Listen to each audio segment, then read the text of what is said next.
I think it's a super market. We find it attractive for the last 5 years, and we manage a lot of successful leverage buyouts in the region, especially on the digital transformation space, because the economy is booming. I mean, there's more like a cross-border transactions where basically the national champions specific in all these smaller countries in Eastern Europe are starting to expand and becoming kind of regional champions, and also some of them also becoming the European champions. This is a huge job for private equity to support that process.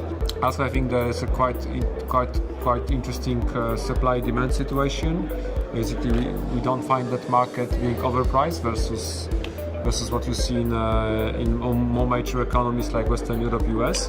But yeah, and also there's a lot of liquidity on the market in terms of leverage finance, and also the interest of the next stage exits, like large private equity funds or IPO market or strategic buyers interest. Yes, for this merging economies in Central Eastern Europe. Yes, that's my view on that segment.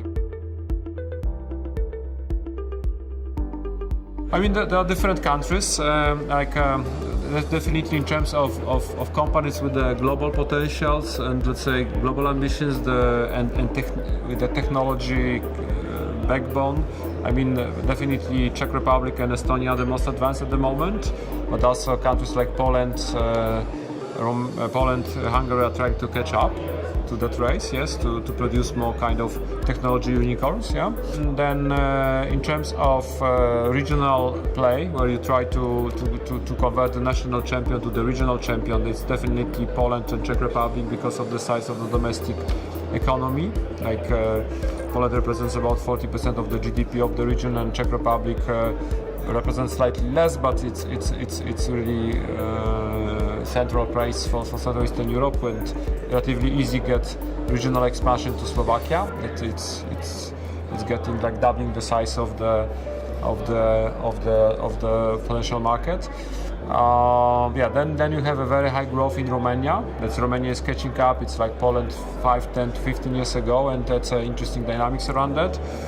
And then you have a lot of small countries which also presents interesting opportunities, and sometimes you can find niche players which could be supported by private equity to become kind of regional or even European champion. Yes, there are examples of.